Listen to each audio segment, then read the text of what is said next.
Bueno, comencemos. Mi nombre es Luis Enrique Mujica. Actualmente soy CEO de RCG o Remote Solution Group. Es una compañía encargada de dictar cursos, capacitar y administrar redes de TCP/IP, ¿no? Como IT en este caso. También soy CTO de Tecom, es una compañía encargada de entregar Internet, ¿ok? En el área donde vivimos. Trainer MicroTik número 667. Actualmente estamos capacitados para dictar los cursos de MicroTik con más de 10 años de experiencia en TCP/IP y actualmente pues nuestro número internacional es el 787-229-6060. En ese número nos pueden conseguir a través de WhatsApp, sea para cualquier tipo de consultoría, dudas que tengan o que se quieran contactar directamente conmigo, ¿no? Bueno, vamos a hablar, ¿qué es OSPF? Primeramente, como les comenté, es un protocolo de red para enrutamiento jerárquico, ¿no? De pasarela interior. Cuando hablamos de pasarela interior, estamos hablando de que es un protocolo de enrutamiento que se usa dentro de tu red, dentro de tu intranet. No es para transmitir enrutamiento con tus proveedores. Para eso usamos BGP, que es World Gateway Protocol, ¿ok? Es el encargado de hacer las comunicaciones, digamos, de IS number de cada uno de los proveedores y sus segmentos de IP pública. Pero si queremos enrutar de manera interna, OSPF es el protocolo que más usamos.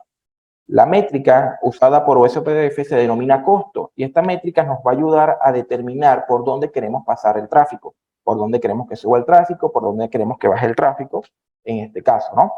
Estos costos se basan en la congestión del enlace y en el ancho de banda, con un cálculo que se suele realizar. Yo les voy a enseñar dónde cambiar estos costos o cómo determinar por dónde queremos que se vaya un tráfico. Sin embargo, no les voy a enseñar cómo es el cálculo en este caso, porque nos extenderíamos demasiado. Eso yo mayormente lo dejo, esta parte teórica la dejo más que todo para el curso.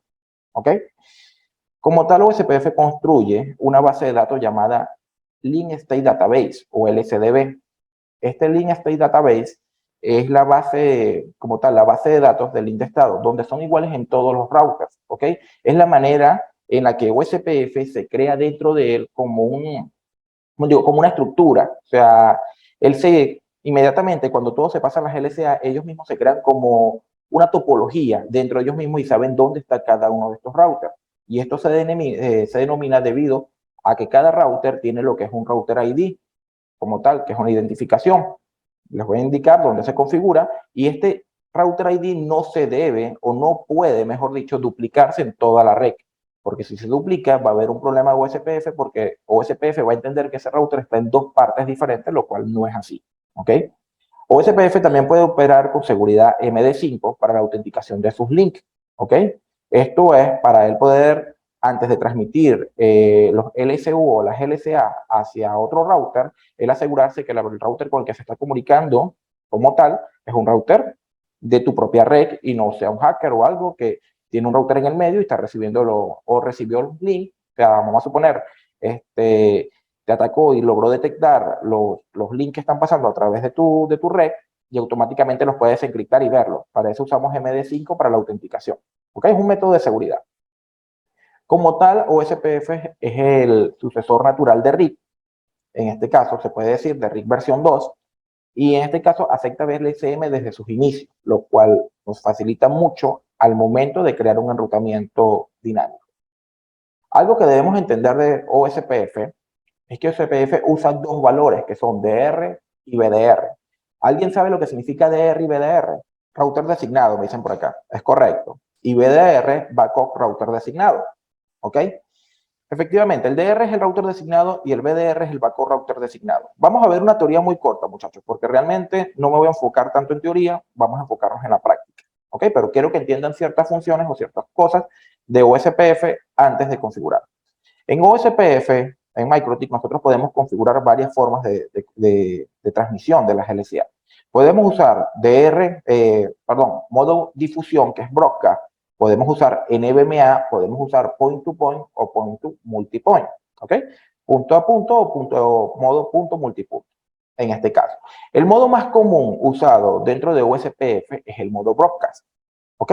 Donde todos los routers están dentro de un mismo dominio de difusión. Todos pertenecen a la misma red. Una de las cosas que debe tener OSPF para poderse comunicar con otro router es que el router con el que se comunica esté dentro de su mismo segmento de red. ¿Ok? ¿Qué quiere decir esto? Si yo tengo un switch aquí en el medio y conecto todos estos routers dentro de un mismo switch, todos están dentro de un mismo dominio de difusión. ¿Ok? Ahora, ¿en qué momento podemos usar cada uno? Bueno, supongamos que tenemos una red muy grande, tenemos una red demasiado grande y todos nuestros routers se comunican con un core principal y hacen OSPF con un core principal. Lo que quiere decir que tenemos una VLAN de comunicación de los routers para OSPF interno entre ellos. O sea, una sola VLAN que va a llegar a todos los routers a través de MPLS, a través de switch, como ustedes quieran, pero a través de un mismo dominio de difusión. ¿Ok? Todos los routers se comunican con un core. ¿Ok?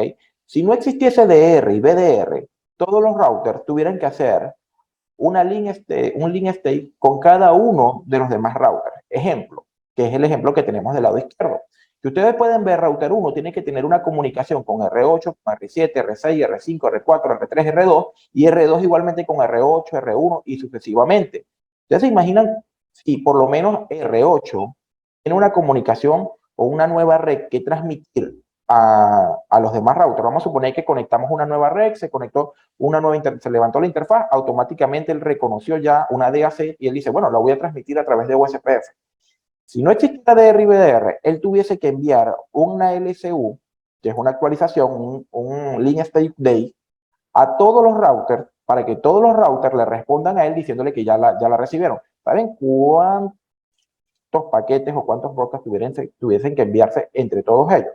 Ejemplo, en este ejemplo que tenemos acá de 8 routers, habría que haber un link state, una comunicación directa entre cada uno de los routers, aproximadamente de 28 link states. Y la fórmula que se usa para calcular es esta, que sería n por n-1 entre 2. ¿Ok? A 8 routers con 28 link state estamos bien, no hay problema. Pero imagínense si la red crece con 10, 12, 15, 20, 30, 40, 50 router dentro de un mismo dominio de difusión OSPF. O sea, nuestra red está creciendo tanto que cada vez estamos agregando más routers a la OSPF. Esto va aumentando. Si 8 equivale a 28 líneas state, no me quiero imaginar cuánto equivale a 50. Si quieren lo calculan, sería 50 por 49 entre 2, en este caso. Y van a tener la cantidad de líneas state de 50 routers. Cuando se dieron cuenta de este problema, decidieron crear DR y BDR. DR y BDR son los routers encargados de crear las bases de datos y entregárselas a los demás. O sea, en pocas palabras, ellos reciben los link states de los routers y automáticamente se encarga de entregárselo al resto de los routers. Los dos routers que son DR y BDR son los routers que nosotros elijamos si queremos elegirlo con la prioridad más baja. ¿Ok? Si yo elijo una prioridad de 1 y una prioridad de 2, estos dos routers van a ser DR y BDR. Yo no elijo una prioridad entre los routers y no digo quién va a ser DR y BDR, él automáticamente va a detectar quién ingresó primero, o sea, de los routers que ingresaron, quién ingresó primero y quién tiene la dirección IP más baja dentro de su router ID. Y ese es el que va a ser seleccionado como DR y como BDR. Entonces, ¿qué pasa? Si por lo menos R6 en este caso recibe una nueva actualización de REC, o sea, recibe una REC y desea actualizarla a los demás routers, a través de la dirección IP 224.0.0.5, que es una dirección IP de multicast, se lo transmite al DR y al BDR. E inmediatamente el DR, más no el BDR, el DR, se encarga de comunicárselo a los demás routers a través de la 224.0.0.6. Estas son las direcciones IP que usa OSPF para comunicar y transmitir las LSU a los demás routers. ¿Ok? Entonces, esta es la función de RIBDR. Con NVMe nosotros podemos hacer, NVMe funciona prácticamente igual que Broadcast. La única diferencia es que NVMe no decide o no elige quién es DR y BDR automáticamente. Nosotros tenemos que decir quiénes son. ¿En qué momento uso yo NVMe? Mayormente lo he usado cuando me hacen transporte y tengo fragmentación en el paquete. A veces cuando me hacen transporte, que mi transporte pasa por una VLAN o por un QYANQ o por MPLS y no trabajan las MTU correctamente, los paquetes se fragmentan.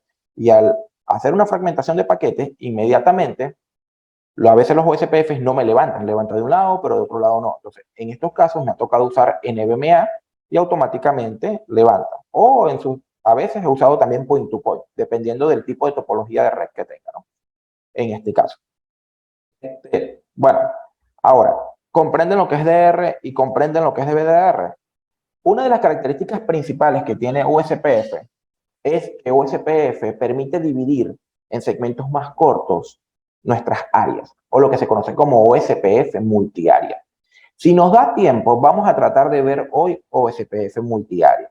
Si no, podemos posponer el webinar, puedo hablar para ver si lo posponemos para unos días después, que no sea mañana, puede ser el lunes o martes, y yo explicarles OSPF multiárea.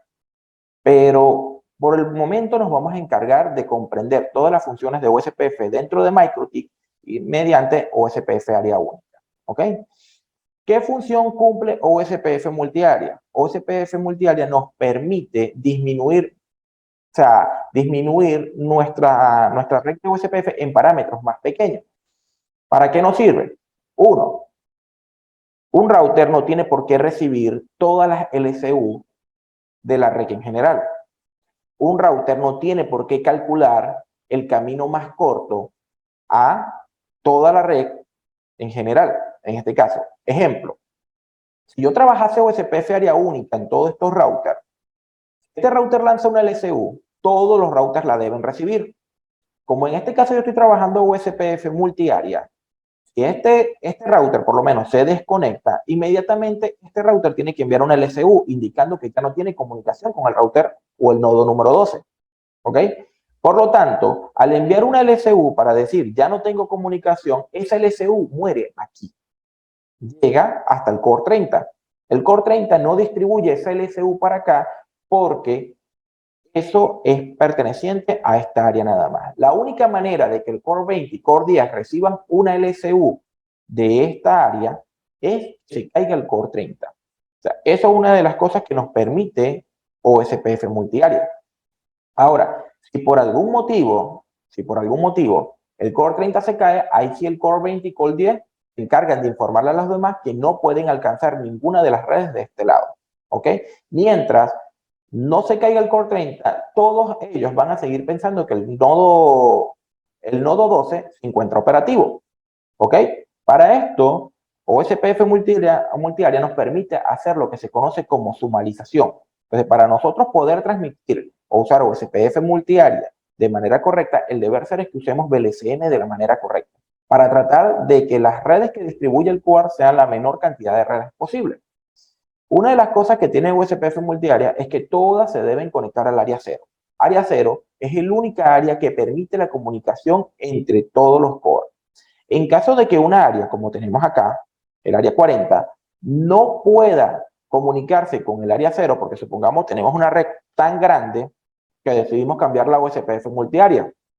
Tenemos una red tan grande que cuando intentan comunicarse o intentan agregarla al área 0 no tienen manera de comunicarla, hacemos lo que se conoce como un virtual link a través de una de las áreas. En este caso, el virtual link está a través del área 10 para que área 40 pueda tener una comunicación con el área 0. ¿Qué es un virtual link? Prácticamente como si fuera un túnel. Un túnel que recibimos acá, lo entregamos acá y se lo entrega al área 40. Es prácticamente eso. ¿Ok? ¿Qué otra ventaja tiene USPF multiárea? Que todos los routers no tienen necesidad de ver todas las rutas de toda la red, porque al recibir redes sumarizadas, reduce la tabla de enrutamiento. He visto routers MikroTik con 10.000, 12.000, 14.000 rutas.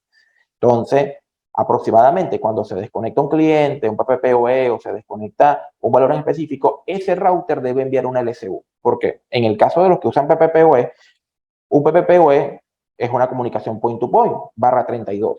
Por cada cliente PPPoE que yo tenga dentro de la red, voy a tener una ruta dentro de mi tabla de enrutamiento, porque eso es una interfaz independiente.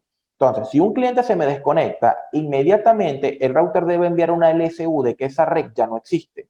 Entonces, imagínense, si tenemos una red de 1.000, 2.000, 3.000 clientes, por decirlo así, todos por PPPoE, y tenemos problemas con los enlaces, tenemos problemas con los clientes, con electricidad o algo, inmediatamente cada vez que un cliente se desconecte, los routers deben enviar una LSU y todos los routers se lo envían al DR, en caso de trabajar con DR, se lo envían al DR y deben recalcular el camino hasta este cliente. ¿Ok? Ahora, ustedes dirán, ok, pero ¿por qué recalcular si al final es un solo camino que tiene? Igualito el router tiene que hacerlo. O sea, aunque realmente un cliente se desconecta, él inmediatamente tiene que recibir la LSU, en caso de recalcular, tiene que recalcularlo o simplemente eliminarlo. Cuando el cliente se vuelve a agregar la red, tiene que recalcular su camino. ¿Ok?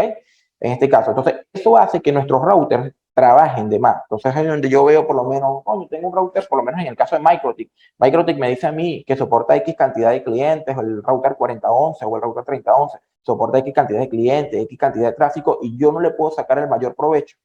Ok, pero es que estás usando un router, vamos a suponer, en un nodo, vamos a suponer de 50 clientes, pero tienes una red tan grande y el router está recibiendo tantas LSU que el USPF está usando una cantidad de tráfico exuberante, o de procesador, mejor dicho, exuberante, para poder mantenerse comunicado.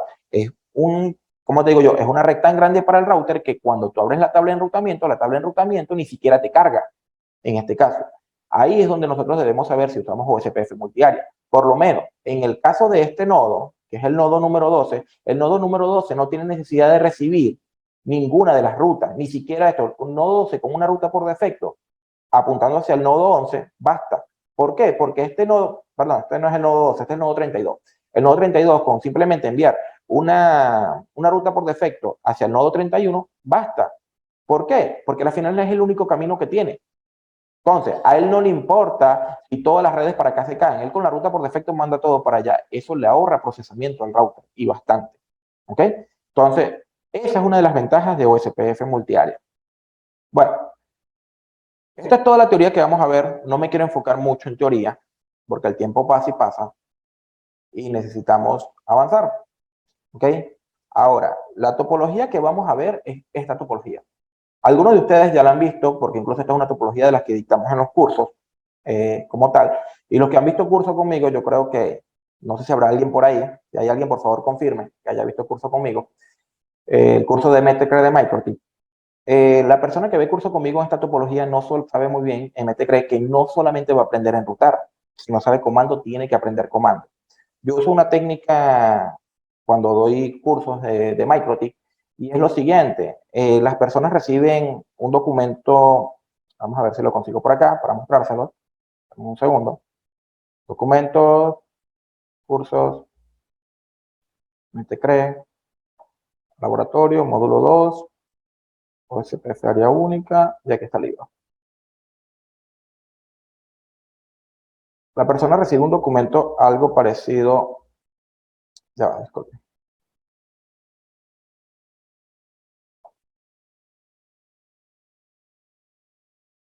Ok, ahí alguien escribió las instrucciones en comando para interpretarlas y aplicarlas en la Windows. Es correcto. La persona que comienza el curso realmente recibe un documento como este, donde está toda la configuración que debe hacer. Pero sabemos que cuando una persona hace un curso, hay personas que realmente les encanta la flojera. Y yo siempre he dicho que en mis cursos lo más importante es que la persona aprenda. Lo que hacen es esto: copian y pegan. Entonces, ¿qué es lo que yo hago? Las personas no tienen acceso por consola. O sea, los obligo a que tienen que leerlo, interpretar y aplicarlo por Winbox. De esa manera la persona tiene que aprender a interpretar los comandos. Luego de que la persona hace la configuración y yo confirmo que todo está bien, suelo sabotear la configuración y les bloqueo el acceso por Winbox. Ahora deben solventarlo a través de consola. Deben determinar cuál es el problema, solventarlo, y no es borrar y volver a configurar, porque tienen que decirme cuáles eran las problemáticas que existían dentro de la red. Así las personas se obligan a que tienen que aprender comando y aprender a resolver un problema a través de comando. ¿Por qué lo digo? Porque cuando yo les explique cómo configurar OSPF, realmente van a ver que es muy sencillo. Pero yo siempre he dicho, una buena persona, un buen técnico, no es aquel que configura, es aquel que resuelve los problemas. ¿Ok? El troubleshooting es lo más importante dentro de un IT. Porque después que yo configuro OSPF no debe dar ningún problema. En este caso, si lo configuro bien. Entonces, pero a veces suele pasar que no somos los únicos que tocamos la red. Y si alguien mete mano dentro de la red, hace una mala configuración, eso nos va a causar problemas dentro de la red, y debemos saber cómo resolverlo. Debemos saber cómo piensa el router, cómo procesa USPF los paquetes, y cómo podemos determinar y qué herramientas usar para conseguir el problema. ¿Ok? Eso es lo que debemos aprender. Pero bueno, hablemos un poco acerca de la topología. Tenemos una topología de un nodo principal que recibe todo nuestro tráfico. Tenemos comunicaciones point to point. Si ustedes se dan cuenta, Ether 5 con R8, perdón, R1 con R8 a través del Ether 5 es una comunicación point to point. Podemos levantar dentro de él, sea un NVMe, un Broadcast, o en su defecto, como es un solo link, es un point to point. En este caso tenemos una comunicación internet. Ustedes pueden determinar que cada uno de estos routers es un nodo a nivel de wireless, si están hablando a nivel de wireless, o si están hablando a nivel de fibra, estamos hablando de que cada uno de estos routers es una zona. ¿Ok? Una zona de que obviamente después de cada router vendría lo que es nuestra ULT para entregarle a nuestros clientes. En este caso, en caso de que quieran usar una topología, claro, estaríamos hablando de que un router, de una red de esta manera, de fibra óptica con ULT, sería una red sumamente grande. ¿Ok? Estaríamos hablando de 8 zonas. Pero bueno, también tenemos por este lado lo que es, en este caso por este lado, tenemos lo que es una comunicación de Ethernet, de comunicación Ethernet, que puede ser nivel broadcast o nivel NVMe, más no point to point, porque los tres routers R1, R7 y R6 están comunicados a través del mismo, de la misma difusión, ¿ok? En este caso. Bueno, les comento. Vamos a comenzar con una configuración de USPF muy sencilla, ¿ok? A nivel de broadcast. Después vamos a explicar lo que es point to point y cómo configurar point to point y cómo explicar NVMe y cada uno de los valores de lo que es instancia y de lo que es interface. ¿Ok? Ahora, ¿qué les quiero preguntar? Bueno, les quería comentar si tienen alguna duda por el momento para continuar con la configuración. Bueno, les voy a mostrar acerca de la comunicación.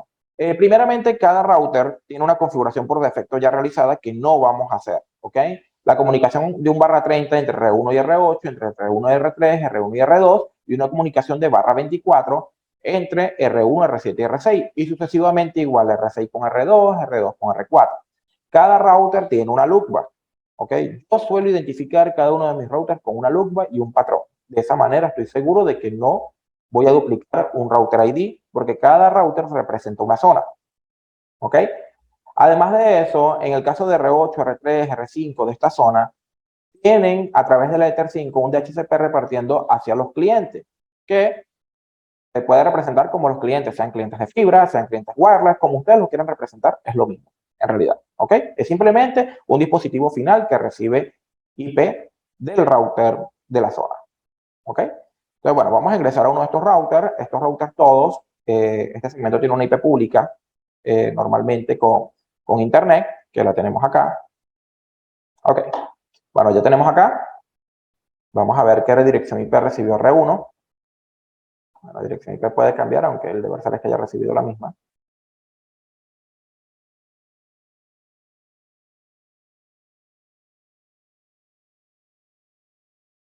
Está encendiendo el router todavía.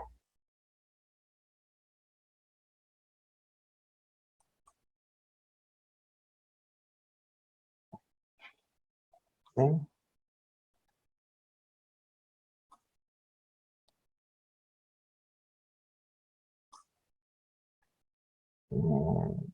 Nuestra dirección IP.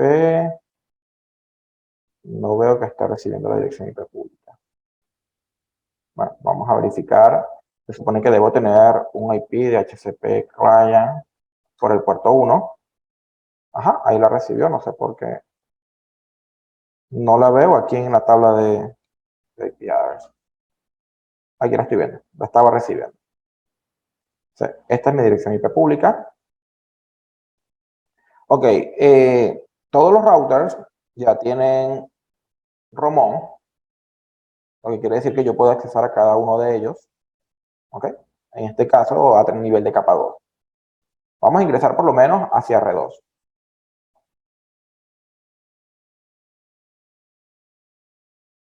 Si podemos ver la configuración de R2, vamos a ingresar aquí un poco, podemos ver que tiene su dirección IP para la LAN, como les digo, por el Ether 5, con un DHCP server configurado a través de Ether 5.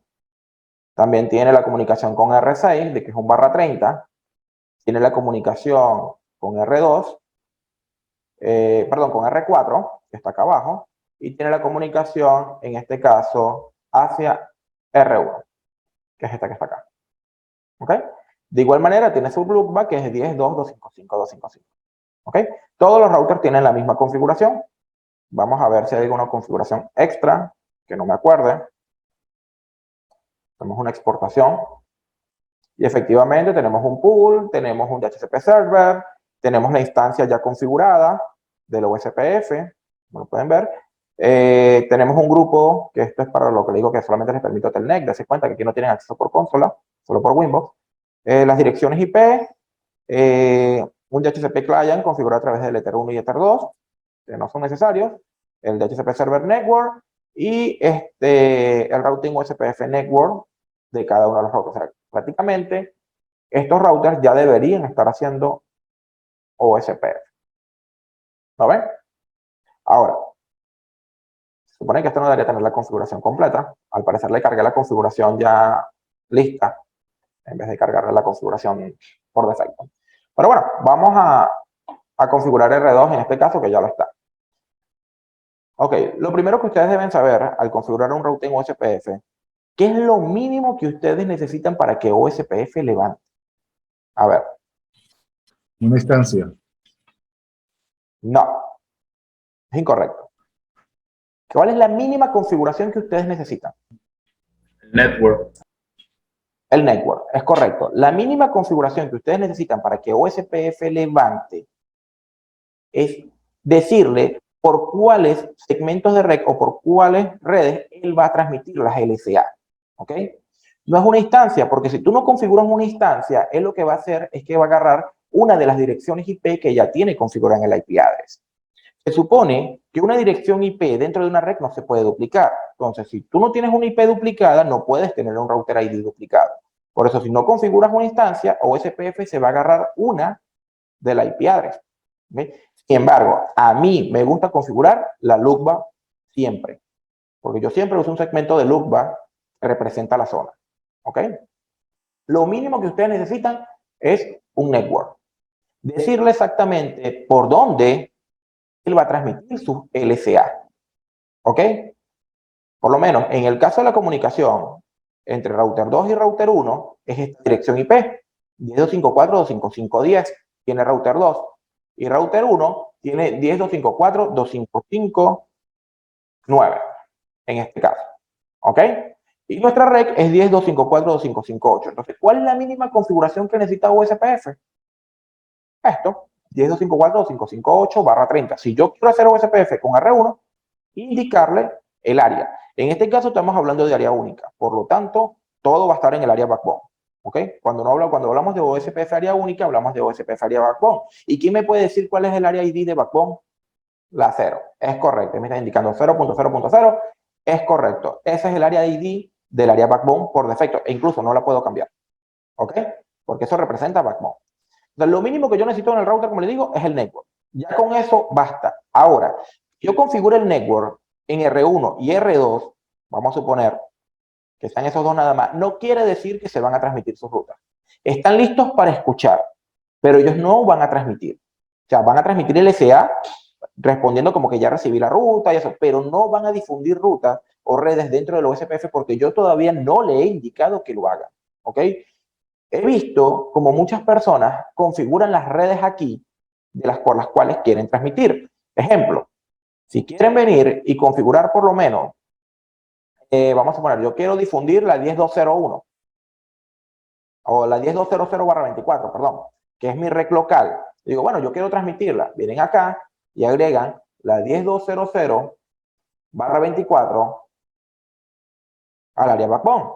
E inmediatamente empieza a difundir esa red a través de OSPF. Sí, eso funciona, es verdad. Sin embargo, eso me va a crear algo acá y me va a crear es que empiece a transmitir LSA a través de la Ether 5. La Ether donde están conectados mis clientes y se supone que con mis clientes yo no hago OSPF. ¿Qué suelen hacer muchas personas? Vienen y le dan copy y simplemente le dan, ¿dónde está? Passive. Aquí, passive. Y crean un passive de la Ether 5, que significa no transmitas LSA por esta interfaz. Entonces, las personas lo que suelen hacer es esto. Vienen, bueno, en este caso tendría que hacerla una por una. Copy, OK. Copy, OK. O sea, las vuelven estáticas. ¿Ok? Y luego acá vienen y hacen un passive all. De esta manera están seguros de que no van a transmitir LSA por ninguna de las interfaces que no quieran, solamente por las que tienen estáticas. Esto funciona, es muy cierto, pero en OSPF área única me parece a mí que esa no es la configuración correcta. Porque a nivel de instancias, que es acá esta parte, ustedes pueden decirle a OSPF qué es lo que quiere que entregue.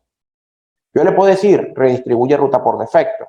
¿Quién entrega ruta por defecto? El único que entrega ruta por defecto es el router que tiene conexión a internet, en este caso router 1.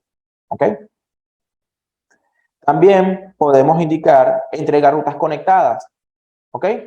Esto quiere decir que va a entregar todas las rutas que tenga en el IP address configurado. Estas son las rutas conectadas. Le podemos decir entregar rutas estáticas. Estas son todas las rutas que yo haya creado de manera estática acá. Ejemplo, yo quiero entregar, estoy entregando un segmento de IP pública a un cliente. Por lo menos tengo un segmento 190, 130, 240.0/29. Vamos a suponer, se lo voy a entregar a un cliente. Este es el nodo 2. Entonces le digo, bueno, se lo vas a enrutar al 10, 2, 254, creo que es, ¿no? 10, 2, no, 10, 2, 0. 10, 2, 0, 0, 0, 2, 5, 4, vamos a suponer. Se lo vas a entregar a este cliente. Perfecto. ¿Qué harían ustedes para entregar normalmente? Vienen, colocan este segmento. ¿Por qué he visto que hacen? Colocan este segmento en el network. Porque yo voy a colocar el segmento público que le estoy entregando a un cliente en el network para que el OSPF lo difunda. Yo lo que debo venir es acá y simplemente decirle entrega las rutas estáticas. Y automáticamente este router sabe que le tiene que entregar todas las rutas estáticas que yo tenga en mi tabla de enrutamiento a los demás routers.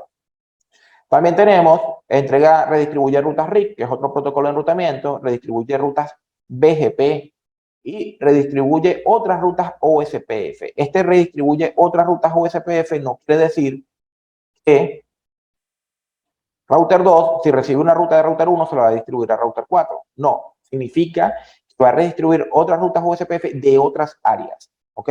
Eso es cuando trabajamos con OSPF multiárea, en este caso. Ahora, supongamos lo siguiente. Supongamos que yo no quiero que mi router distribuya esta pública. O vamos a suponer, tengo dos. Tengo esa y tengo este segmento que apunta a otro cliente. Es un ejemplo. Y simplemente yo no quiero que este router entregue otras rutas OSPF, que entregue esta ruta a otros routers. Entonces, muchas personas dicen, si tú configuras entrega rutas estáticas, se supone que va a entregar estas dos rutas. ¿Es correcto? Ahora, si yo no quiero que entregue una ruta en específico, hay algo que se llama filtros de rutas, que yo los puedo implementar y los tenemos acá. Routing filter. Yo puedo venir acá y decirle a mi router OSPFO, filtro de ruta saliente, y puedo definir, para hacerlo de manera sencilla, puedo definir el segmento de REC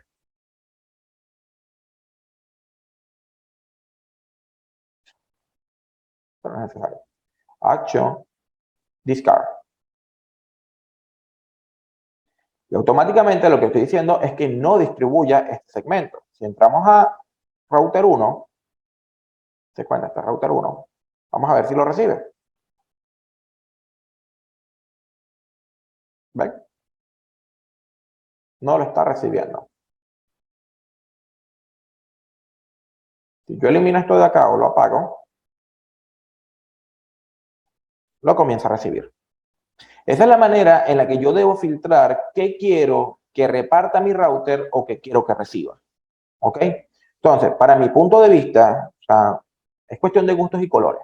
No digo que la otra manera no funcione, porque incluso hasta en la wiki de MikroTik te dicen que puedes configurar la red aquí en el network y al configurarlo, pues te va a funcionar. Y sí, efectivamente va a funcionar. Pero es cuestión de gustos y colores. Para mí no veo sentido de colocar las redes acá y pedir que distribuya instancias cuando la instancia lo hace y tengo filtros de ruta que tienen su función, ¿no? Todo esto tiene su función. Entonces, no le veo sentido. Si alguien tiene alguna acotación acerca de esto, pues bienvenido a eso.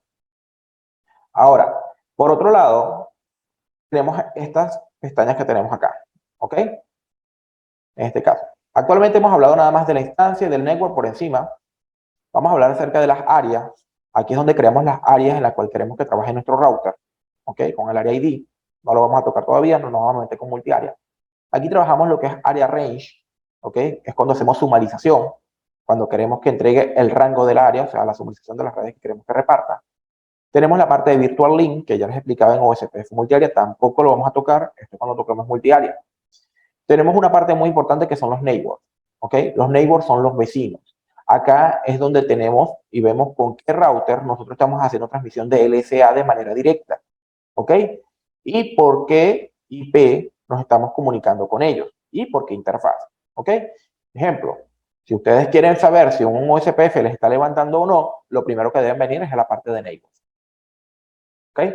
También tenemos la parte de NVMe, ¿ok? En este caso, cuando toquemos ahorita NVMe, les enseño cómo configurarlo. Tenemos las rutas que estoy recibiendo, ¿ok? En este caso, cuál es el destino, hacia dónde lo estoy enviando, por qué interfaz y qué costo tengo para llegar a esa ruta. ¿Ok? Se cuenta que el OSPF tiene un costo default de 1, en este caso. Tenemos lo que es router border, un ASBR, en este caso. Esto es para OSPF multiárea y esto también es para OSPF multiárea. ¿Ok? En este caso. Hoy vamos a ver lo que es instancia, network, NVMe neighbor, y bueno, en este caso neighbor y ruta, que ya les indiqué para qué era, en este caso. Ok, entonces, volviendo atrás, la manera más fácil de configurar un OSPF es esto, es simplemente indicar la red por la cual queremos transmitir el OSPF y decir qué es lo que queremos repartir. ¿Okay? Ahora yo les pregunto, ¿les parece más fácil configurar OSPF o les parece más fácil configurar enrutamiento estático? Los que vieron el webinar anterior de enrutamiento estático o los que lo han visto en YouTube, ¿qué les parece mucho más fácil? Para mi punto de vista. O sea, no, para mí OSPF me parece mucho más sencillo. Sin duda. O sea, y a medida que crece la red, dése cuenta, esta es una red de aproximadamente 8 nodos. Y haciendo lo mismo en todos los routers, inmediatamente ya ellos están transmitiendo OSPF. Ahora, al momento de configurar OSPF, a veces dicen, mira, OSPF no me funciona, no levanta. Señores, al ustedes configurar un OSPF entre dos routers, R2 y R1, lo más importante que ustedes deben estar 100% seguros es que debe haber comunicación entre R2 y R1. Si no hay una red que une R2 y R1, que es por la cual ustedes están haciendo OSPF, OSPF nunca va a levantar. Ejemplo, yo le estoy diciendo al router 2 que para transmitir con LCA con R1 lo debe hacer a través de este IP 10.254.2558/30, donde les dije que R2 tiene la 10 y R1 tiene la 9. Si R2 no logra hacerle ping a R1 a través de esa propia IP, mucho menos va a poder levantar OSPF. Porque mi pregunta es, ¿cómo yo le transmito a router 1 las rutas que tengo si ni siquiera me puedo comunicar yo mismo con él? ¿Cómo le transmito yo las redes, las otras redes que tengo? Es mentira, no voy a poder. Entonces, me he dado cuenta que vamos a suponer, levantan el OSPF, todo funciona, perfecto. A los días se les cae el OSPF y me llama y me dice, mira, no levanta, he verificado. Y cuando yo reviso, lo primero que veo es que no hay comunicación entre un router y otro. Si esto no funciona, obviamente el OSPF nunca va a funcionar. ¿Ok? Es lo primero. Ahí tienen que irse ustedes ya a verificar si es el RP que tiene problemas o es un filtro que tiene en el firewall. Incluso uno de los sabotajes que yo hago, lo primero que yo hago es esto. OSPF tiene su propio protocolo, una cadena de input, action, drop. Inmediatamente se cuenta que va a empezar a contar. Ahorita. Bueno, vamos para que reciba las LSA. Input, ahí empezó a contar, ¿eh? Ya empezó a recibir LSA, ahora dése cuenta de algo.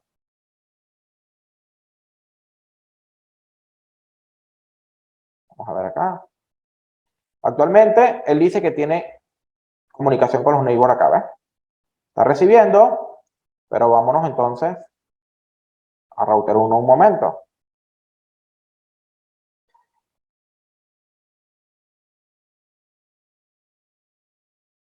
Ya, lo que pasa es que hay que darle un chance al router. Hay que darle un chance para que lo tumbe. Pero se supone que ya cayó, dése cuenta que aquí cambió. Todavía no está recibiendo aquí, pero vamos a ver. Dese en cuenta algo. Ya R1 ya hizo la actualización y R1 dejó de recibir las rutas de R2. Vamos a ver, R2 dejó de recibir las rutas de R1. ¿Ves? Entonces, ¿qué es lo que es simplemente? Un filtro de ruta que me está bloqueando el protocolo de USPF. Ya, pero esto ya son cosas que muy poco pasan, ¿no? Pero pasan. Por lo menos yo tengo denegación implícita en todos los routers y si no acepto el OSPF, obviamente no va a levantar nunca, en este caso. Entonces, es una función. Por acá tenemos una pregunta. ¿Cómo levanto en un principio? Luis, sé más específico. No entiendo la pregunta. ¿Cómo levanto en un específico?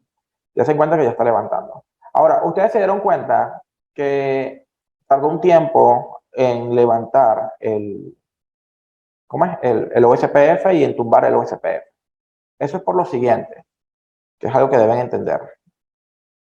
Dentro de OSPF tenemos algo que son las interfaces, ¿ok? Que son las interfaces por las que hacemos nuestras LSA.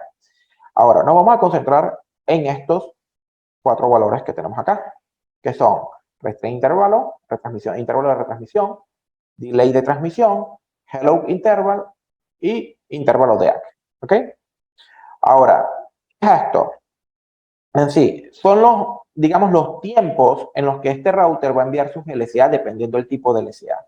Por lo menos, cuando apenas yo configure la red, él va a enviar un hello interval cada 10 segundos. Cada 10 segundos, él va a enviar un hello interval donde va a enviar LSA de actualización y demás.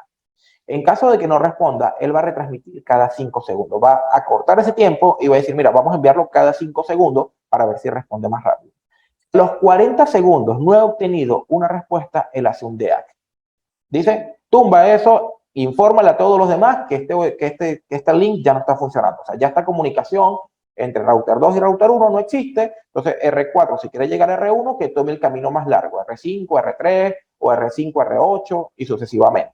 ¿Ok? Y en este caso R2 iría por R6, que es el camino más corto. Eso es lo que es el DEAC. ¿De qué nos sirve esto? Si yo quiero acortar los tiempos de respuesta de mi OSPF. ¿Okay? Si yo quiero acortar los tiempos de respuesta, yo le puedo decir a él, por lo menos en mi caso, yo tengo redundancia en mi oficina con un CHR, con un router principal, para que cuando un proveedor se cae, yo conecto todo mi oficina con un túnel con un CHR, pero vamos a suponer que se me cae un proveedor. Al caerse un proveedor, la IP pública cambia, la comunicación de la telefonía, las conexiones se quedan pegadas, tengo que esperar que las conexiones se cierren, tarda mucho más. Es para mí mucho más rápido que el USPF haga un cambio. ¿Qué hago? Yo hago que mi oficina se comunique con un CHR a través de 3 túneles, que cada uno sale por un proveedor distinto. En este caso, a través de esos túneles hago OSPF. Si se me cae un proveedor, vamos a poner un proveedor principal, e inmediatamente yo le tengo configurada que mi proveedor principal, el DEAC, sea de 10 segundos. En 10 segundos él tiene que saber si eso ya está habilitado o no. Inmediatamente él tumba ese link OSPF y lanza todas las rutas a través de los otros proveedores o a través de los otros túneles. Eso hace que la telefonía tenga un delay de 10 segundos de interrupción, pero no se quedan pegadas las conexiones, no deja de funcionar la telefonía o lo que estábamos haciendo en este caso, ¿okay? Porque a la final el que está trabajando el Firewall Connection es el CHR, ¿ok? En este caso. Ahora, si yo trabajo un DEAC interval acá, obviamente yo tengo que trabajar el de retransmisión y el de hello interval, porque yo no puedo decir que mi DEAC interval es de 10 y mi hello interval es de 10 también. Obviamente, ¿no? En este caso, como se ve acá, el deber ser es que el DEAC interval sea 4 veces más que el hello interval. ¿Ok? Digamos que son las especificaciones o no limitantes, ¿cómo les puedo decir? Son como las recomendaciones de MikroTik, ¿no? En este caso. Pero por lo menos yo suelo bajarlos para que la retransmisión sea más rápido, para que cuando tome un camino redundante, el OSPF funcione más rápido y los clientes noten menos esta parte, ¿no? En este caso. Bueno, ya levantamos OSPF entre los 8 routers. Me disculpan que no me fijé que le tiré la configuración completa de OSPF simple en vez de esto. Se supone que lo íbamos a realizar, pero todos los routers tienen lo mismo, ¿ok? La configuración de este OSPF, todos los routers tienen lo mismo. Tienen el network por donde están transmitiendo el SA y lo que van a transmitir a través de su instancia, ¿ok? En este caso, rutas conectadas y redistribución de ruta por defecto. Acá en la instancia tenemos diferentes valores, AS tipo 2 y AS tipo 1. AS tipo 2 y AS tipo 1 principalmente es para OSPF multiárea. Es para decirle a nuestro router si la transmisión de lo que vamos a transmitir a nivel de OSPF, los costos que vamos a transmitir, solamente vamos a tomar en cuenta nuestros costos internos del área o nuestros costos internos más los externos de las demás áreas. ¿Ok? Para eso es AS tipo 1 y AS tipo 2. Ahora, en ruta por defecto es el único donde tenemos always. Always significa siempre.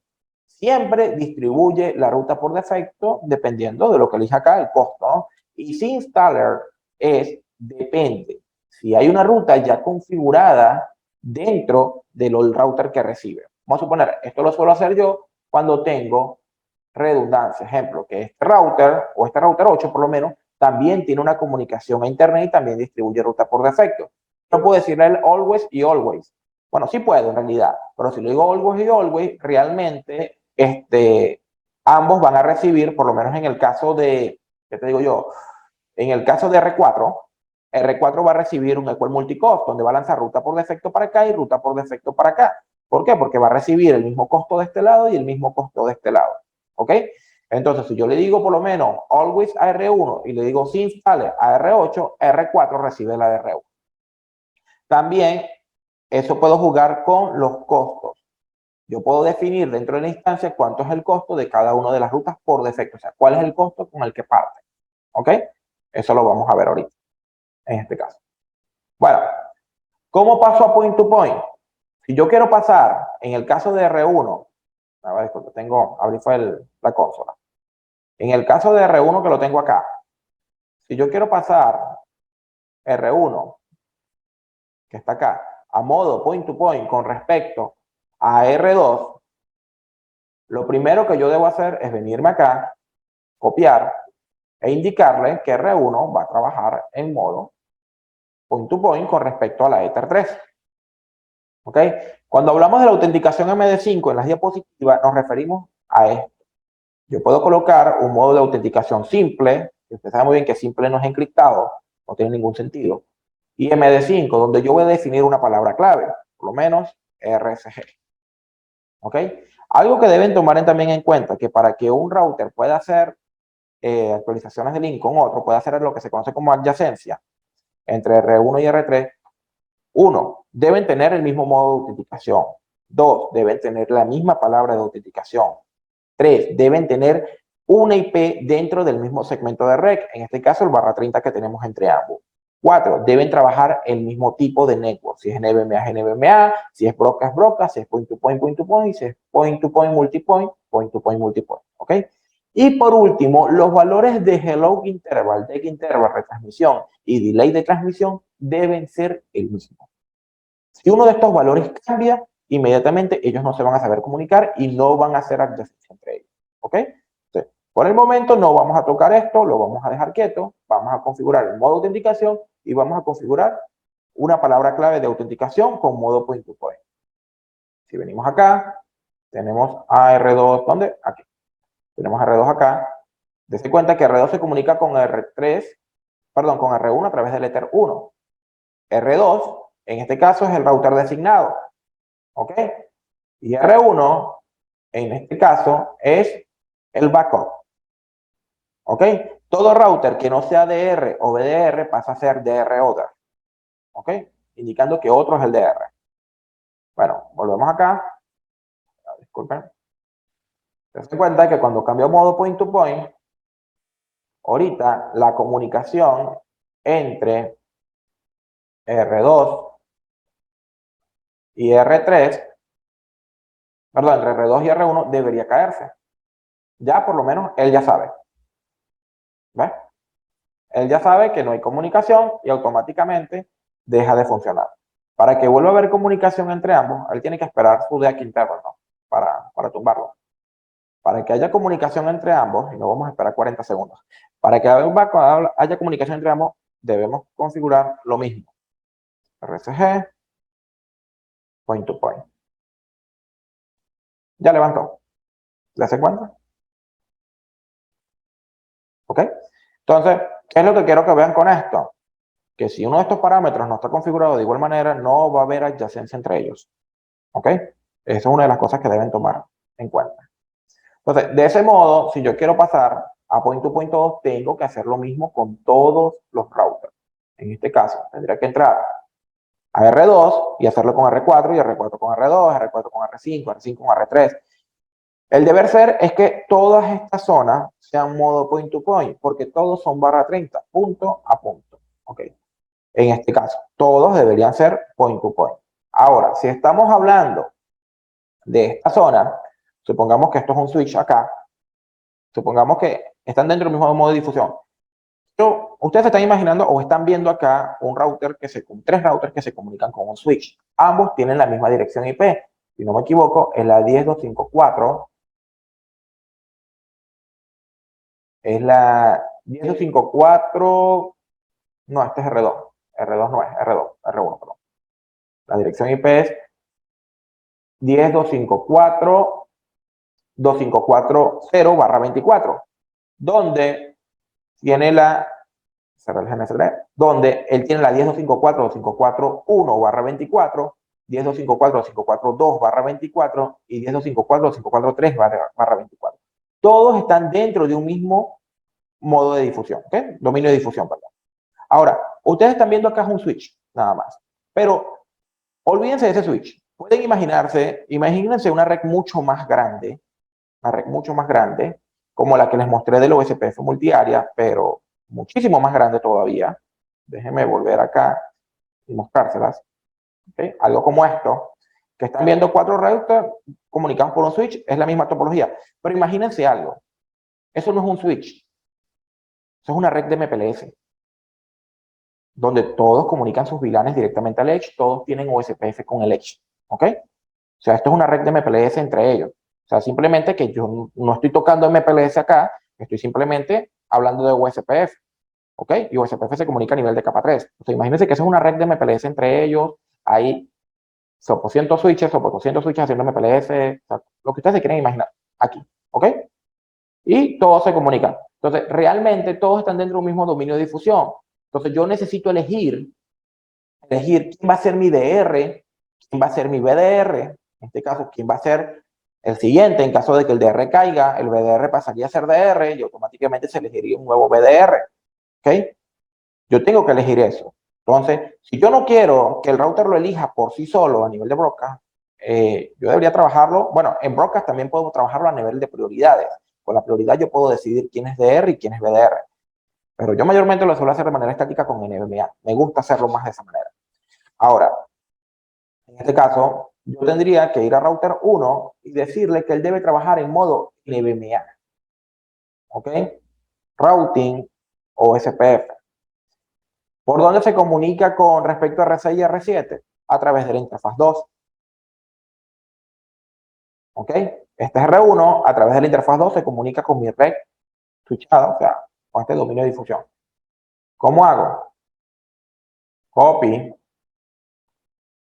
Le doy acá, seleccionamos en este caso mi modo de autenticación, quiero empezar a autenticar, y le digo que es modo RSG, la clave, le digo que va a trabajar en modo NVMe. Y acá en prioridad es donde yo digo quién es DR y quién es BDR. De estos 3 routers, para ustedes, se supone que quién debería ser el DR. O vamos a suponer, en esta topología que tenemos acá, ¿quién debería ser el DR? Para ustedes, ¿quién debería ser el DR de estos 4 routers? El router Edge, porque es el que debe conocer todas las rutas. El que está dentro del área 0. Alfredo, todos están dentro del área 0. Ahí sí te audite, todas. Los core están dentro del área 0. Acuérdate que si un router no está dentro del área 0, no puede transmitir LCAs a las demás áreas. El área 0 es el único que maneja las LCA de todas las áreas. O sea, todas las áreas deben estar en comunicación con el área 0. Obligatorio, ¿ok? Entonces, en este caso, nos respondieron por ahí que debe ser el Edge. ¿Por qué el Edge? ¿Por qué elegirías tú? Yo puedo elegir como DR el que yo quiera, pero ¿por qué el Edge lo elegiría como DR? A ver, dame el motivo. ¿Por qué sería el Edge el DR? Luis nos indica que no lo pondría en el Edge. ¿Por qué no, Luis? A mí me gusta debatir entre los cursos y los webinars. Me gusta que la gente me dé el motivo. Debe estar lo más ligero posible para no afectar el servicio. Sí, pudiese ser. Tienes razón. Pero también tienes que tomar en cuenta, que es lo que le preguntaba a Joel, que está esperando su respuesta, es que el Edge es por donde va a pasar mi mayor cantidad de tráfico. Por lo tanto, es el router que tiene mejor procesador, o es el que debería tener mejor procesador, ¿no? En este caso. Porque es el que tiene más adyacencia con otras áreas. No, no sé tu nombre, dice reunión. Si me puedes indicar tu nombre sería mejor. Pero no, no es porque es el que tenga más adyacencia con otras áreas. Todos los routers tienen adyacencia con todos se comunican con el área cero. A la final, el Edge no tiene adyacencia con ninguna área. Él tiene adyacencia con los cores de las áreas.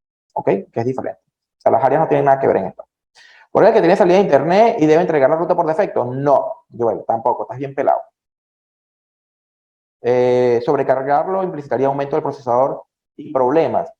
Sí, pero bueno, opino yo, para mi punto de vista, que si el Edge me va a manejar el tráfico del Core 10, el Core 20, el Core 30, el procesador que tiene este router tiene que ser 10 veces más que el que tiene este. Además, que si se me cae este router, inmediatamente tiene que haber un cambio de DR al BDR. ¿Ok? En cuanto a si se me cae este router, que el principal se me cayó el internet. No hay pele. Esta es mi única salida de internet.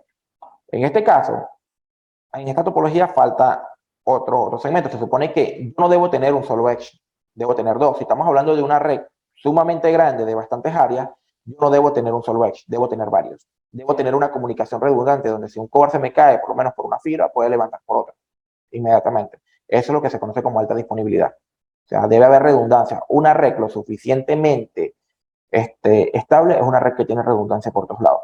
Hay una red que yo llevo hace muchos años, no es una red tan grande, o sea, no es una red tan grande, es una red como de 1000 clientes, pero en estos días estábamos hablando de volver a crearle el mapa de monitoría porque es que realmente ya tiene tanta redundancia que es prácticamente imposible que cuando se cae un nodo, la red se caiga.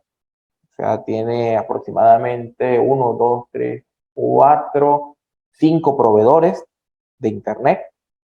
No existe un área principal, como decir aquí, sino que toda la red como tal tiene salida de internet, o sea, se divide. O sea, no sé ni cómo explicársela, ya ha crecido tanto, es una malla completamente, ha crecido tanto y se le ha creado tanta redundancia a la red que cuando se cae un proveedor, que cuando se cae un enlace o algo, prácticamente se pierde el nodo, más no se pierde el resto de los nodos, o sea, se pierde un solo nodo al que está comunicado, en este caso.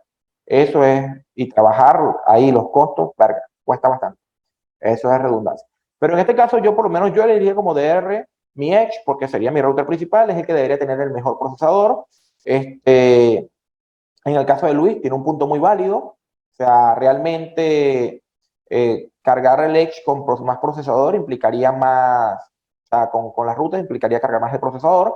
Sin embargo, te soy sincero, Luis, si el OSPF está bien configurado, si las multiáreas están bien configuradas, todas las LSA de estas áreas, por lo menos de estos nodos, no deben llegar al Edge. ¿Ok? Porque se supone que los cores deben entregar una LSA sumarizada y solamente él va a recibir una LSA en caso de que se caiga el core. Lo que quiere decir que este Edge no tiene que recalcular cada vez que se cae una IP o se cae una red, en este caso, o se desconecta un cliente, él no tiene por qué recalcular, no tiene por qué estar enviando LSU cada rato, solamente cuando se caiga un core, lo cual no te va a sobrecargar el CPU. Por eso yo elegiría el DR, lo elegiría en este caso. Y elegiría como BDR mi router backup en caso de que tengamos una alta disponibilidad, o sea, una redundancia por este lado. ¿Ok? Pero bueno, eso en este caso, volviendo acá, vamos a elegir como DR a nuestro router 1 y bueno, BDR podemos seleccionar el 6 o el 7, si queramos. ¿Ok? Entonces, si yo quiero elegir como DR a mi router 1 debe tener prioridad 1. ¿Ok? Si yo no quiero que un router nunca sea elegido como DR o BDR, la prioridad que yo debo usar es 0. Si yo le digo a este router que es prioridad 0 a través de esta interfaz, lo que yo le estoy diciendo es que a través de este OSPF, él nunca va a ser DR o BDR. A él no lo van a elegir, ni él mismo va a saber que es DR o BDR. Pero en este caso, como es Priority 1, seleccionamos, vamos OK, dése cuenta que debería caerse mi OSPF ahorita a través de la interfaz número 2, que es la interfaz que me une con el router 6 y 7. ¿Ok? Entonces dice waiting, esperando. Ahora, el NVMe no permite que ellos elijan DR y BDR por sí solos. Lo que quiere decir que yo tengo que indicar un NVMe neighbor. ¿Okay? Yo debo decirle a él quiénes son los demás routers que están dentro o con los que va a hacer adyacencia, que están dentro de este OSPF. Y debo definir la dirección IP con el que los comunica. En este caso sería la 10.254.254.2 y 10.254.254.3. 10.254.254.2, que sería en este caso router 6. Acá voy a decir el pool interval, cada cuánto ellos se van a comunicar para determinar si todavía el DR o el VDR está activo. Yo suelo bajar esto a 1 minuto para hacerlo un poco más rápido. Y aquí le voy a decir si para mí, o sea, si para router 1, ese router va a ser DR o VDR o nunca va a ser nada. ¿Ok? Entonces, como es el router 6, vamos a decir que el router 6 va a ser seleccionado como VDR. Por lo tanto, le vamos a dar una prioridad de 2. En el caso del 10.254.254.3, que es R7, le vamos a decir que él nunca va a ser seleccionado ni DR ni VDR. Vamos a suponer, esto es un router 2011 que no tiene suficiente procesador y no quiero que se encargue de nada.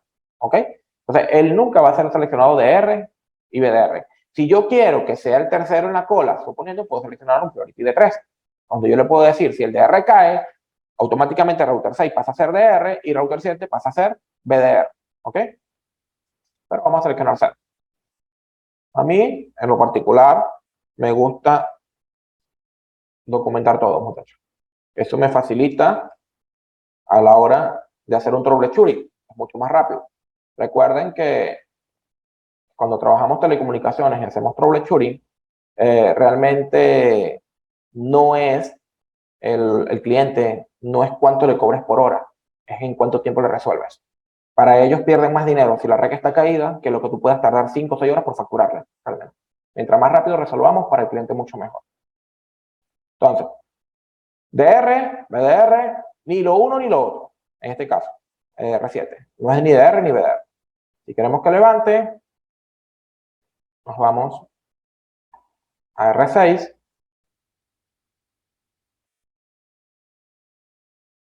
Ahora, si ustedes ven R6 va a recibir lo más seguro las rutas del 10.1, pero las va a recibir a través de la Ether 2.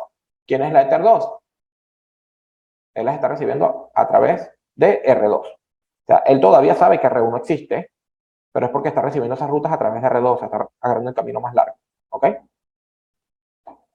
En el caso de R7, no debe recibir. Ah, bueno, sí las recibe porque ellos están trabajando Broca directamente. Pero vámonos a OSPF, R1, copy. Debemos colocar MD5, palabra clave RCG, modo NVMe. Este es R6, el 10.254.254.2. Vamos a confirmar. Ajá, aquí está. Ahora, ¿qué prioridad debe tener R6? 2. Él debe saber que los LSA que le envíe es con prioridad 2. Vamos a aplicar, ok. Ahora, en NVMe Neighbor, debemos decirle 10.254.254.1, el mismo pool interval, prioridad 1, tu R1. Copy, 10.254.254.3, prioridad 0, aplicar, comentario, tu R7, perdón. Y ya debería haber levantado con respecto, ya se cuenta que recibió la 10.1.551, incluso recibió la ruta por defecto, a través de la Ether 1. Si se dan cuenta, el D7 desapareció porque ya R6 y R1 están hablando de NVMe, pero R7 sigue hablando Broadcast. Entonces, conecto Romón, vamos a R7, routing OSPF, copy, MD5, autenticación RCG, yo solo autenticar todas las interfaces. Prioridad, 0, él debe saber que 0, NVMe, apply, ok, NVMe neighbor, 10.254.254.1, pool interval 1, priority 1, aplicar, comentario, tu R1. 10, 254, 254, 2, por intervalo 1, 32, aplicar, comentario, to R6. Y listo. Y ya. Esto es NVMe. Y ya, así de por acá. ¿Lo ven? Así se configura NVMe. O sea, yo vuelvo a repetir y vuelvo a preguntar, ¿qué es más difícil? O sea, yo les pido a ustedes que levanten un enrutamiento estático de esta red. ¿Son capaces de levantarlo? Ahorita vamos a eso, Simón, no te preocupes. O sea, realmente, levantar un enrutamiento estático de esta red es complicado, hermano. O sea, es complicado principalmente por la parte de redundancia. Es burde complicado, honestamente, para serles sincero. Ahora, si yo lo hago con SPF, como te digo, todos se van a comunicar con DR. En este caso, como le digo, R2 y R4, uno de ellos dos es DR y el otro VDR. Ah, eso es otra cosa. Si yo tengo un enlace de barra 30 aquí y otro enlace de barra 30 aquí, no quiere decir que porque R4 sea DR con respecto a esta red, sea DR con respecto a esta red. Entre ellos se va a elegir un DR y VDR, ¿ok? Por eso les digo que cuando son barra 30, así como está en este caso, el deber ser es usar point to point, ¿ok? Cuando son así, como le digo, a nivel de switch o algo que están dentro de un mismo dominio de difusión, varios routers, ahí sí te digo yo que tienes que usar un DR y VDR, en este caso. Y lo mejor es que usemos, en caso de que queramos, NVMe o pueden usar block. Esa es decisión de cada quien. Yo prefiero NVMe, me gusta más. Pero en los casos de barra 30, usen point to point. Realmente, porque no es necesario elegir un DR y VDR. Al final son ellos dos los que se van a hacer comunicación de adyacencia y las LCU se van a transmitir entre ellas dos nada más. ¿Ok? Pero bueno, como le digo, a nivel de OSPF de área única, esta es la manera de configurar OSPF como tal. No tiene complejidad, en este caso más que la instancia y el network. Y ya, pues ustedes elijan el tipo de red. Ahora, como les digo, si no quieren transmitir una ruta, se los vuelvo a repetir, el deber ser es usar filtros de rutas. ¿Ok? En este caso. Es usar filtros de ruta. Es la manera en la que se debe hacer. Normalmente los filtros de ruta se suelen usar para BGP. Los usamos más para BGP. Los que trabajan BGP o lo han trabajado se darán cuenta que esto se usa más en BGP que en OSPF. Sin embargo, yo lo suelo usar en OSPF cuando es necesario. ¿Ok? Como les digo, aquí pueden ver, repitiendo, pueden ver con quién su router hace vecinos. ¿Ok? Si es en el caso de NVMe, indicar quiénes son nuestros vecinos. Y en el caso de multiárea, área range y virtual link. ¿Ok? Acá las LSA que está recibiendo mi router. ¿Ok? ¿Desde cuánto? Esto es simplemente, estamos hablando de ¿cuántos routers? Hay 8 routers, ¿no? En este caso. Y estas son todas las LSA que ha recibido mi router o que está recibiendo mi router, 32. 32 LSA, o sea, o mejor dicho, son LSA y LSU, adyacencias y actualizaciones, ¿ok? Que ha recibido mi router. Ahora imagínense, y una red de 100 routers, 50 routers, ¿cuántas LSU va a recibir? Fuera de eso, estamos hablando de que aquí en ningún momento un link se ha caído o un link ha aparecido. Todas las redes siguen transmitiéndose. Se imaginan por lo menos si son PPPoE y yo tengo por aquí en este nodo, vamos a suponer que es un nodo de fibra o un nodo wireless, como ustedes lo quieran ver, y yo he visto, por lo menos yo he visto torres donde tienen hasta 500 clientes en una torre a nivel de wireless. Entonces, si yo te digo algo, o sea, si por lo menos un cliente con PPPoE se desconecta, conecta, se desconecta, se desconecta, este router va a estar enviando un LSU constantemente de un cliente que se conecta y desconecta. Ahora, imagínate una red de 2.000, 3.000 clientes. ¿Cuántas LSU va a recibir el router? Ahí debemos pasar a multiárea. ¿Ok? Ahora, continuemos. Vamos a hablar a nivel de costo, lo que nos está preguntando Ramiro, ¿no? No, Ramiro no, perdón, Simón. Simón nos está preguntando cómo puedo hacer, por dónde un router en específico va a lanzar una ruta. ¿Ok? Vamos a abrir acá un momento PC4. Vamos a minimizar. Vamos a ponerlo un poco más pequeña. Está muy grande. Creo que PC4 está prendido o está apagado. Vamos a ver. Está prendido. Ok. Acá en PC4, supongamos que vamos a recibir nuestro IP, sería DHCP, el comando. DHCP repartiendo. Si dice Dora, es porque levanta. A ver, elijan otra PC, por favor. Vamos a seleccionar PC6 de router 6. Vamos a seleccionar acá PC6. Vamos a decir DHCP. Ok. Mientras recibe la IP, que lo más seguro va a ser la 254, mientras que comience a entablarse siempre. Tenemos la 10.4.254.0.254 y la 10.6.0.254.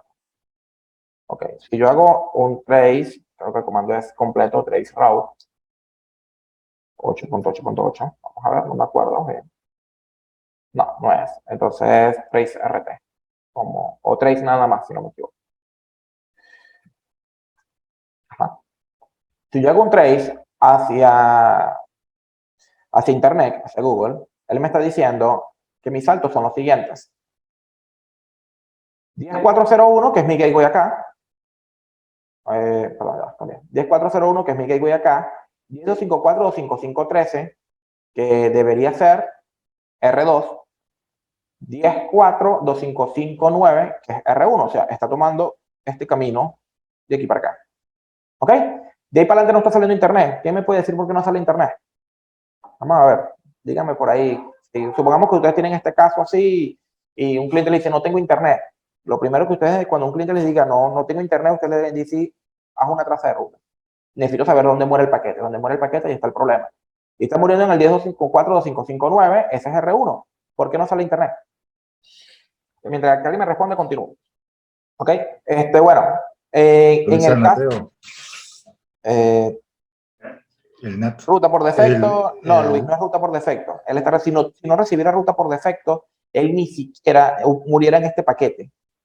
Muriera aquí en este router, en el 10.401. Si router 4 no tuviera una ruta por defecto, router 4 descarta el paquete porque no sabe ni siquiera para dónde enviarlo. ¿Ok? Lo que quiere decir que sí está recibiendo una ruta por defecto, lo está recibiendo R1. La está perdiendo en R1. No, tampoco. Puede ser una causante, pero recuerda que esto es USPF. Si R1 no recibe una ruta por defecto, R4 mucho menos. ¿Ok? O sea, si R1 no recibe la ruta por defecto, mucho menos la va a difundir R4. Lo que quiere decir que el paquete siguiera muriendo aquí. ¿Ok? Tenemos otro por acá. Está la ruta de HCP publicada en el USPF. Sí, claro. R4 está diciendo que entregue ruta estática. R4... Mateo. Ajá, por ahí me dieron la respuesta, pero estoy diciendo las incorrectas y el por qué no. Ya les indico. Respondieron 2 personas la correcta. Pero, ¿por qué R4 no es eso lo que me indica? Me está diciendo, R4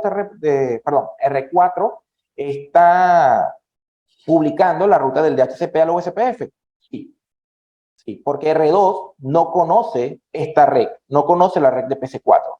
Si R4 no estuviera publicando hacia R2 la red 10.400/24, R2 tampoco me respondiera. Porque R2, el paquete llega a R4, R4 va a R2, y cuando R2 recibe el paquete, no va a saber qué hacer con él, porque no va a saber cómo responderle a PC4, porque no conoce la red. Por lo tanto, sí tiene que estar repartiendo el DHCP. O sea, dense en cuenta, me han dado motivos y le he dado las respuestas del por qué no puede ser. Entender cómo funciona el enrutamiento, entender cómo funciona un protocolo o entender cómo funciona la red es lo que nos ayuda a resolver los troubleshooting de manera más fácil. Cuando a mí me están planteando un problema, yo me estoy imaginando en mi cabeza cómo el router está reaccionando a ese problema, ¿ok? Y de esa manera determino cuál es la causa, ¿ok? Así no lo esté viendo. Entonces, si se dan cuenta, me dieron 2 respuestas erróneas y les estoy indicando por qué no. La causa del por qué no sería. Pero bueno, me indicaron, no está siendo nateado. Efectivamente, R1 no está siendo nateado. Alguien me decía por lo menos, no está recibiendo, no tiene conexión a internet R1. No, sí la tiene, porque ¿cómo coño me conecto por Windows entonces? Esto es una IP publicada de un Proxmox que ni siquiera está en mi localidad. ¿Ok? Entonces la está recibiendo. La respuesta es, no está siendo nateado. Que eso lo vimos en el webinar de Firewall. Eso está publicado en nuestra página de YouTube. ¿Ok? ¿Qué es lo que es el Firewall? Entonces en este caso creo que es Ether 1, ¿no? Por eso es que a mí me gusta identificar, muchachos. Para no estar haciendo esto. A ver, aquí, sí, Ether 1. A mí me gusta identificar por eso mismo. Me dice José, en el curso también. Claro, en el curso se explica todo. En el curso me tomo más tiempo de explicar cosas. O sea, mi intención, honestamente, si pagan un curso, no es solamente que se certifiquen, es que se aprendan. Porque yo les puedo decir algo, ustedes pueden llegar a un lugar con todos los certificados que ustedes quieran, pero si en la primera semana no logra dar la talla en la empresa, los van a votar. Así de sencillo. Entonces, no es solamente certificarse, es aprender. Bueno, entonces, el NAC defino la interfaz por la cual quiero que natee. Recuerden, he visto muchos NAC de esta manera, así, source NAC, Action Masquerade. Eso está mal. El deber ser es identificar la interfaz por la cual voy a natear, que es la interfaz de mi proveedor con el que no comparto enrutamiento. ¿Ok? Aplicar, ok. Y volvemos acá y ejecutamos nuevamente nuestro comando. Vamos a ver, ya llego hasta mi proveedor, ¿ves? Y ya va saliendo a internet. De para adelante ya debería llegar. No está llegando, pero ya no es un problema mío, ya es un problema de mi proveedor. No sé si debería estarme nateando más allá. Para mí es por la cantidad de saltos a la que está limitado el TTL. Pero tendría ya que meterme con Firewall y otras cosas. Pero bueno, ya salió para mi proveedor. Ahora, dense cuenta que tomó el camino de R2. Si yo decido ir hacia otro router, por lo menos hacia otra PC, como la 10.6.0254, 10.6.0.254, me faltó la parte, ahora, trace, adelante. Tomo un camino diferente, tomo un camino hacia el 10.401, se va a la 10.254.5513, 10.425.30, que es R6, y de R6 salta para acá, ¿ok? OSPF define la mejor ruta, y la mejor ruta la define basándose en los costos. Ok, ¿en qué momento nosotros manipulamos los costos? Mayormente cuando uno de nuestros enlaces o una de nuestras interfaces está colapsado. Supongamos lo siguiente. Actualmente R2 está sacando el tráfico a nivel, R2 está lanzando el tráfico de internet hacia R1. R4 está lanzando el tráfico hacia R2. Sin embargo, acá R4 no está lanzando el tráfico solamente, bueno, no, sí, la está lanzando hacia R2. ¿Por qué lo está lanzando hacia R2? Porque él está determinando los costos que hay desde internet hasta él. Y el camino más corto es este. ¿Qué quiere decir esto? Cada una de estas interfaces tiene un costo. Por defecto, ese costo es 10. Para R4, calcular el camino más corto hacia la ruta por defecto, él toma el costo con el cual están publicando a él esa ruta por defecto. Y esa ruta por defecto se está publicando acá con un costo de 10, él la recibe y la retransmite con un costo de 10. Quiere decir que R4, para apuntar hacia la ruta por defecto de R1, está determinando que el camino más corto es este porque son 20 en total. 10 y 10 aquí son 20. Si decide tomar este camino, sería 10, 20, 30. Si decide tomar este camino, sería 10, 20, 30. Si decide tomar por acá, por R6, sería 10, 20, 30. Entonces, el camino más corto es R2. Por ese motivo, R4 lanza el tráfico hacia R2. Y cuando el tráfico viene de regreso, porque una cosa es la subida y otra cosa es la bajada, puedo decir que el tráfico suba a través de un enlace y baje a través de otro enlace. ¿Ok?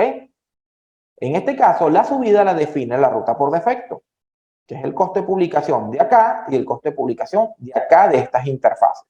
¿Ok? La bajada la define en viceversa. Es el costo con el cual R4 publica acá, que sería 10 también, y 10 acá, 20. Por acá sería 10, 20, 30, 10, 20, 30, 10, 20, 30. O sea, sería prácticamente lo mismo porque los valores están por defecto, que son 10 y 10. Pregunto, ¿alguna duda con esto? Porque vamos a seguir explicando, pero vamos a ver qué me dicen. ¿Alguna duda? Acá tengo una pregunta. Simón me dice cómo se puede indicar de 10 en 10 o de 5 en 5. Como tú prefieras. Todo depende de cómo tú manejes tus cosas. Puedes usar 10 en 10 o 5 en 5. Ahora sí, Pedro. Soy Pedro, pero si el ancho de banda es muy bajo en ese enlace. Bueno, exactamente. A eso vamos, Pedro. Actualmente, supongamos que acá tenemos una capacidad de 100 megas.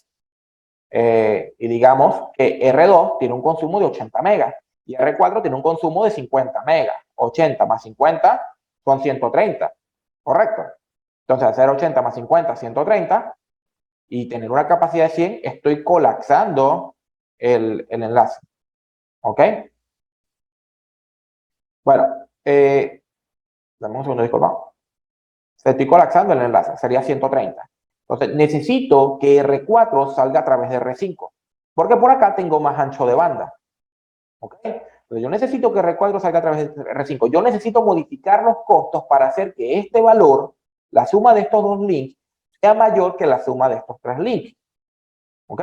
Dejemos que aquí tenemos 10, 20, 30. Aquí tenemos 10, tenemos 20. ¿Qué valor es mayor que 30? 31, 32, 33, 34, cualquiera de eso, ¿no? Pero no me gusta usar números de 1, 2, 3, 4. O sea, realmente no me gusta. Primero, con más razón, si no estoy calculando, haciendo el cálculo, parece que los costos se basan en dos cosas que les indiqué: el ancho de banda y el consumo del enlace. ¿Ok? Entonces, vamos a usar costos como nos indicó Simón. Puede ser 10 o puede ser 5. O sea, si no quieren ponerse a calcular, calculen basados en 10 o 5.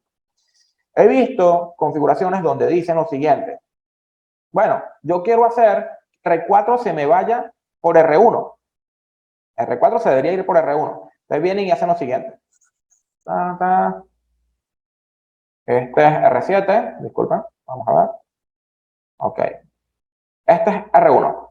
Quiero que R4 se vaya por R1. Bueno, vienen e ingresan a R2. Vienen e ingresan a R2. Déjenme desconectar esto aquí. Okay. Vienen e ingresan a R2. Y en R2 le dicen routing o SPF, interfaz. R2 con respecto a R4. ¿Qué interfaz es esa? Por eso es que me gusta definir, colocar el nombre a todo. Ether 2. ¿Ok? Entonces se vienen acá y dicen, he visto que hacen esto. Bien. Vienen y publican un costo de 100. Nada es más alto que 100, honestamente. Entonces vienen y publican un costo de 100 y dicen, para que R4 se vaya por R2. Vamos a ver si es verdad.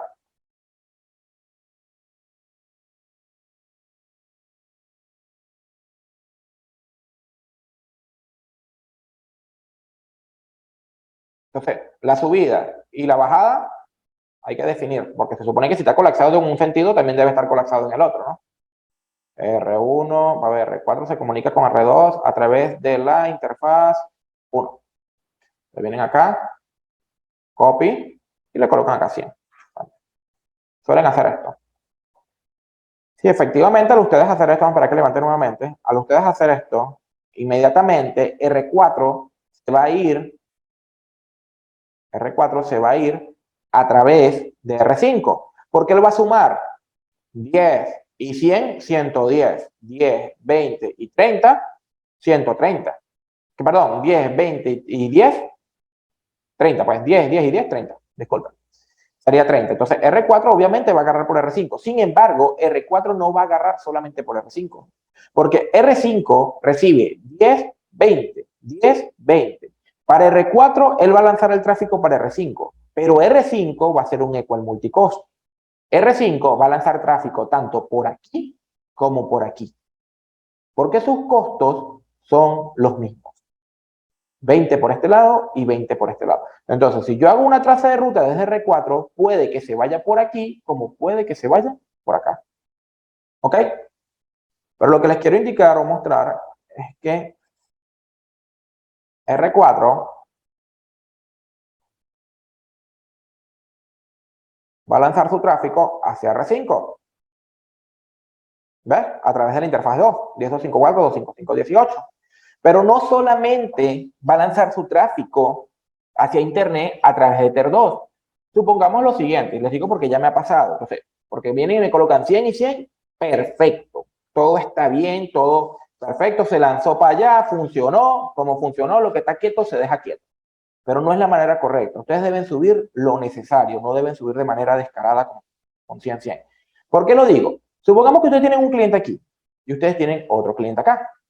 Resulta que esos dos clientes son el mismo cliente, una compañía, y resulta que tienen una sucursal en un lado y otro. Y este cliente decide montar túneles VPN entre sus sucursales. Si quieren ver cómo montar túneles VPN, váyanse al webinar anterior del enrutamiento estático que trabajamos túneles VPN entre sedes. ¿Ok? Eso está en YouTube. Claro, esto tiene mucha publicidad, no me gusta. Bueno, PC2 y PC4, en este caso, tienen dos sucursales. O vamos a poner también PC6. Son tres sucursales. Entonces, nuestro cliente decide montar tu propio MikroTik, sus VPN entre ellos, decide montar su enrutamiento estático, dinámico, como quiera, a través de este VPN, y listo, o sea, para tener comunicación entre sucursales. Si PC4 intenta comunicarse con PC2 o PC6, ¿qué camino va a tomar actualmente? A ver, ¿qué camino creen ustedes que va a tomar PC4 hacia PC6? Díganme los caminos opcionales que pueden tomar. Vamos a ver, tengo un mensaje nuevo por acá. Y cuando son dos enlaces para los mismos routers. No entiendo la pregunta, José. Repítemela de otra manera. R5, AR5, AR3, AR8 y R1, R2. R4, R5. Error. Ah, ok, así sí. Bueno, R4, R5, R3, R8, R1, R2, en este caso. Bueno, y te faltó R8, R1, que asumo que está, ¿no? Me hubieras dicho los routers nada más. Dices R5, R8, R1, en este caso R2, suponiendo que quiera llegar hasta PC2 y si quiere llegar a PC6, pues obviamente R6, ¿no? En este caso, sí, es una opción. La otra opción sería R5, R3, R1, R2 o R5, R3, R1, R6. Quiero llegar con esto. Si yo coloco un costo de 100, 100 acá, porque simplemente sé que va a funcionar y ya, esto va a hacer que si estos clientes tienen una comunicación entre ellos, entre sus sucursales, tiene que tomar el camino más largo, va a tomar el camino más largo, simplemente porque yo no hice la suma de los costos de manera correcta. Simplemente porque me dio flojera y coloqué 100, 100 acá. ¿Ok? El deber ser es tener la topología, hacer la suma de manera correcta y colocar los costos necesarios. ¿Qué es lo que quiero llegar con esto? Imagínense que este es un cliente de fibra que tiene, ¿qué? 200 megas. Y resulta que PC2 es su sede principal y tiene todo centralizado. O sea, que ellos montan túneles, pero todos sus servidores se comunican con esto. Resulta que acontece, PC4 tiene cámaras IP. Saben que las cámaras IP consumen en banda, ¿verdad? Entonces, todos los servidores o el NVR se encuentran en PC2, hasta se encuentran acá en esta sede. Si tengo por lo menos una cámara IP, dependiendo de la resolución, los píxeles que transmite y todo, para hacer cálculos también, puede transmitir aproximadamente, ya les digo yo, 10 megas. Vamos a suponer, supongamos que tiene 10, son 100 megas. Son 100 megas de tráfico que yo estoy lanzando de aquí por todos estos enlaces de manera innecesaria. ¿Por qué? Porque resulta que el enlace que yo tengo colapsado es este enlace de acá, que está en rojo. Entonces, la comunicación de este enlace de aquí para acá, para llegar y transmitir esas cámaras a través del túnel de manera correcta, se va de aquí a este enlace y de aquí para acá. No toca este enlace. Pero yo estoy haciendo que todo el tráfico se vaya por todo este camino, o todo este camino. Es más, incluso estoy haciendo que el tráfico, si va a PC2, se vaya así. Lo cual este enlace también está sobrecargado. El cliente va a tener problemas. No sé si me están entendiendo o están viendo la problemática que les quiero mostrar. Si no lo están viendo, por favor, alguien que no lo esté viendo, dígame, mira, no entiendo lo que me estás explicando o no sé qué es lo que me quieres dar a entender. ¿Ok? En este caso.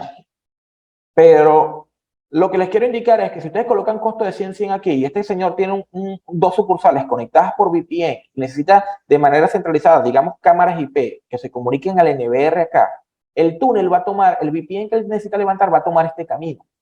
Va a tomar de R4 a R5, R5 a R3, R3 a R1, R1 a R2, donde este enlace está colapsado, lo que quiere decir que ese cliente va a tener problemas. Simplemente porque no calculé los costos. Ahora, si yo coloco acá un costo un poquito más alto, nada más, este es R2. Si yo vengo acá y coloco nada más, en vez de colocar 100, coloco 15, y vengo acá, R4, y coloco aquí 15, para que levante. Ustedes van a ver ahorita cómo R4, para llegar a la ruta por defecto, lo lanza por R5. Aquí lo ven. Pero para llegar a la red 10.2, lo lanza por R2. Y para llegar a la 10.6, lo lanza por R2. Y para llegar a la 17, en este caso. ¿Lo ven? Entonces, quiere decir que si ellos tienen, como le digo, unas VPN sucursales, eso sigue tomando estos caminos. Y no me da el vueltón. ¿Ok? Ahora vamos a ver, tenemos preguntas por acá. José, Pues que R1 y R2 tengan dos enlaces inalámbricos, uno activo y otro de respaldo. ¿Ok? Bueno, José, efectivamente es como te indico. Es esto que estamos haciendo. Yo le estoy indicando R4, yo quiero, él tiene dos enlaces o dos maneras. Vamos a suponer, tú dices dos enlaces, pero es lo mismo. Supongamos que R4 tiene una comunicación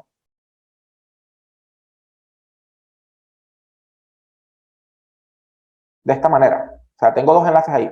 Asumo que esto es lo que me indicas, ¿no? Indícame si es correcto. Sí, ok. Es lo mismo, José, no hay diferencia. Yo tengo que tener una red por acá y otra red por acá. Hay dos maneras de hacerlo. Puedo hacerlo con bounding, puedo hacerlo con USPF. A mí me gusta hacerlo con USPF, en realidad. Tengo estos dos enlaces acá, porque bounding no solamente me permite decir el enlace principal de respaldo, sino que también me permite sumar los links. Eso también lo vimos creo que en el webinar anterior. Me permite sumar los links como si fueran uno solo. Lo único es que a nivel de web es un poquito complicado. ¿Ok? Pero bueno, supongo que montas un OSPF por este link, montas un OSPF por este link. Es más, si quieres vamos a hacerlo. Vamos a hacerlo, vámonos a R2. R2, tenemos un nuevo link por la Ether 4. Voy a definir un segmento diferente para estar seguro de que no voy a duplicar, ¿ok? 10.2.255.1/30. Lo primero que tengo que tener es comunicación entre ambos routers por la interfaz 4. Tu R4 back. Vamos a ponerle de back de backup. ¿Ok? ¿Qué es lo primero que debo hacer para que empiece a transmitir OSPF por ahí? El network. 0.2.255.0/30 para que empiece a transmitir por ahí. Aquí está ya. Dese cuenta que se crea pasiva. Copy, le quito el passive. Ok. Se crea pasiva, ¿por qué? Porque tengo un passive all. Ok. Ahora debo ir a R4. ¿En qué interfaz fue que conecté aquí? No me acuerdo. Yo sí me olvidé. Ether 3. Por lo que veo. Ajá.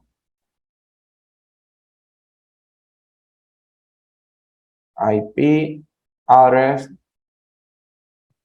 10.2.255.2/30 R3 to R2 back. Ahora tool pin es lo primero. Recuerden que si no hay comunicación entre ellos,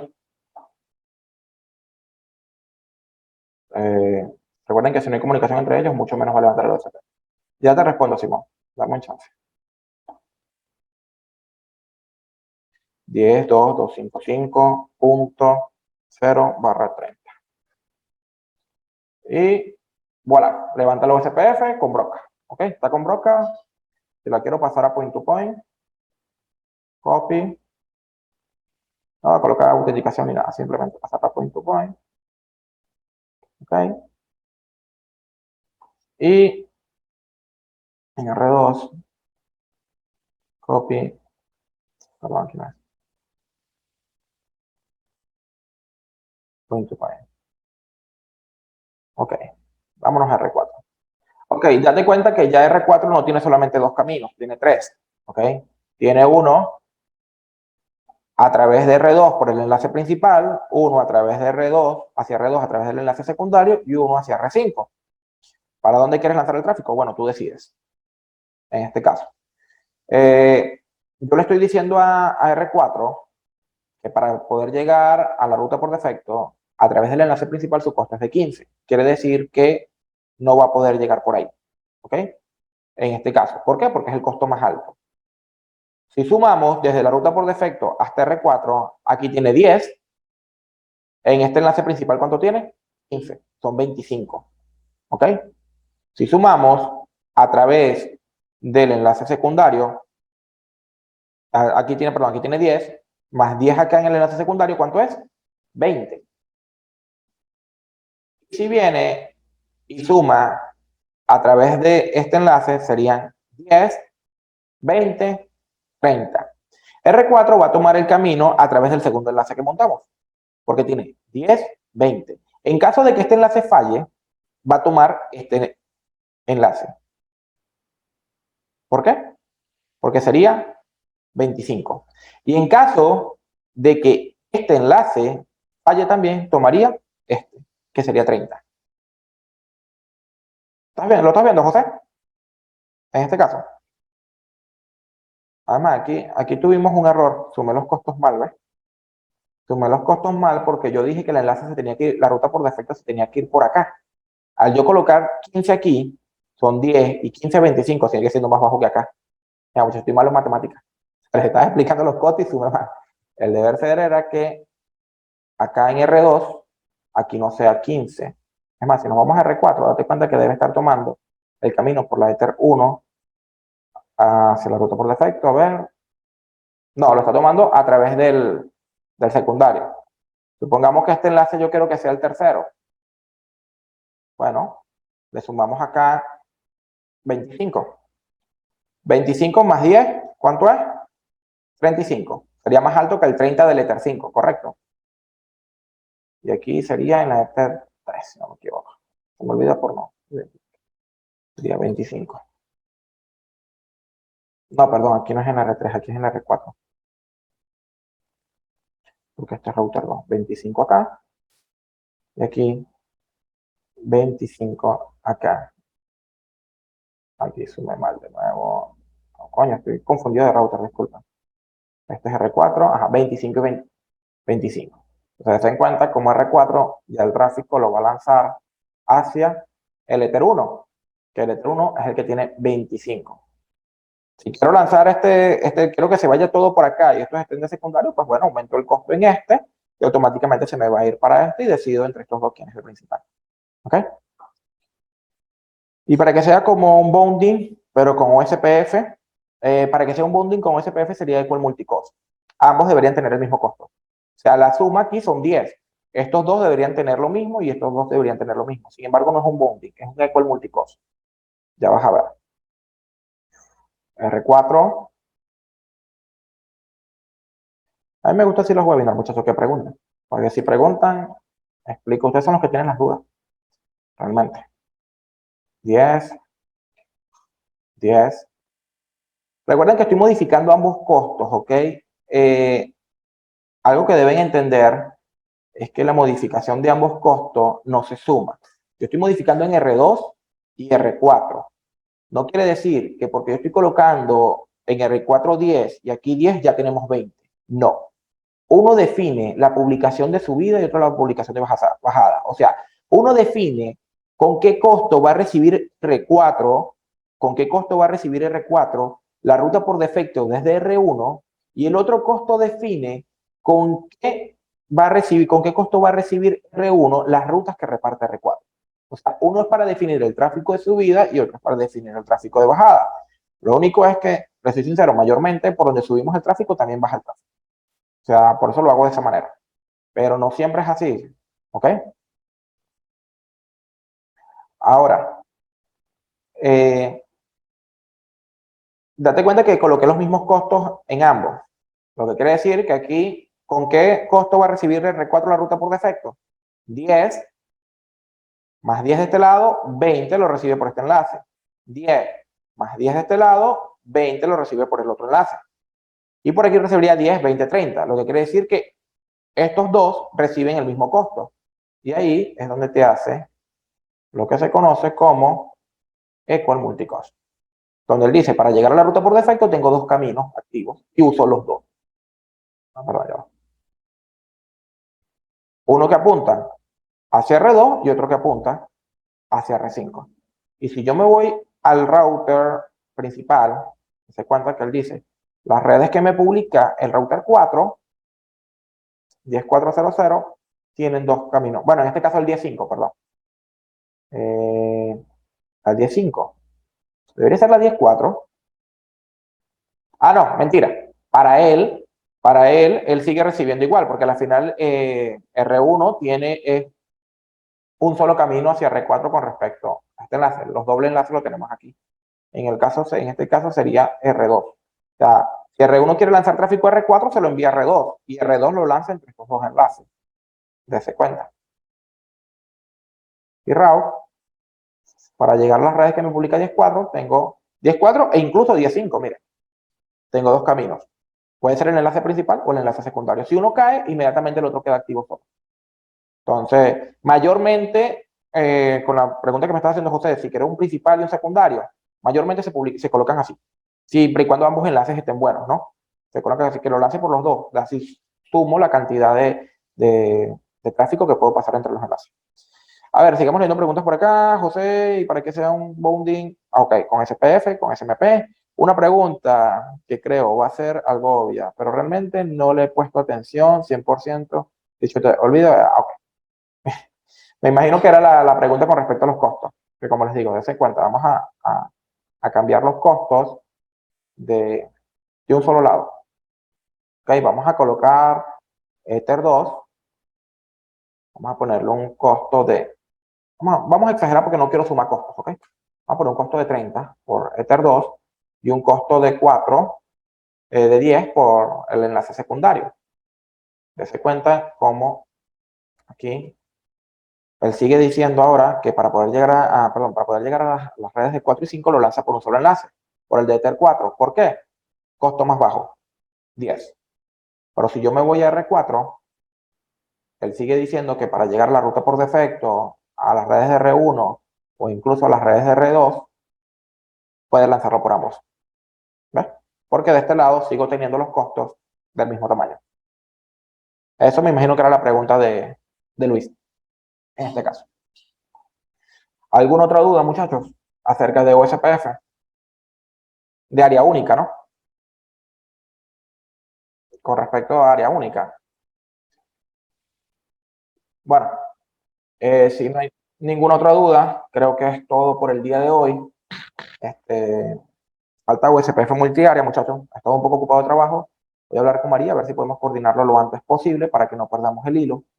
Recuerden seguir a través de las redes sociales cuando se va a publicar la fecha, ¿ok? A través de Remote Solution Group, @Remote Solution Group, o a través de mi Instagram, @MusicalLuisPiz. Bueno, espero que les haya gustado el webinar. Vamos a coordinar el de multiárea. Lo más seguro lo coordinemos para dentro de poco, en este caso. Recuerden que estamos disponibles a través del número que les indiqué, el 787-229-6060, por WhatsApp. Este video va a ser subido a YouTube a la brevedad posible para que lo puedan ver y repasar. En este caso, y cualquier duda que tengan, sugerencia, yo les soy sincero. Para mi punto de vista, yo no cobro porque usted me haga una pregunta y yo te la respondo. Yo cobro si me toca hacerte la configuración porque ya es trabajo. Pero si tú me haces una pregunta, yo no tengo problemas en responderlo. Mientras podamos aprender, mejor. Bueno, los dejo, muchachos. Que tengan feliz tarde. Hasta luego.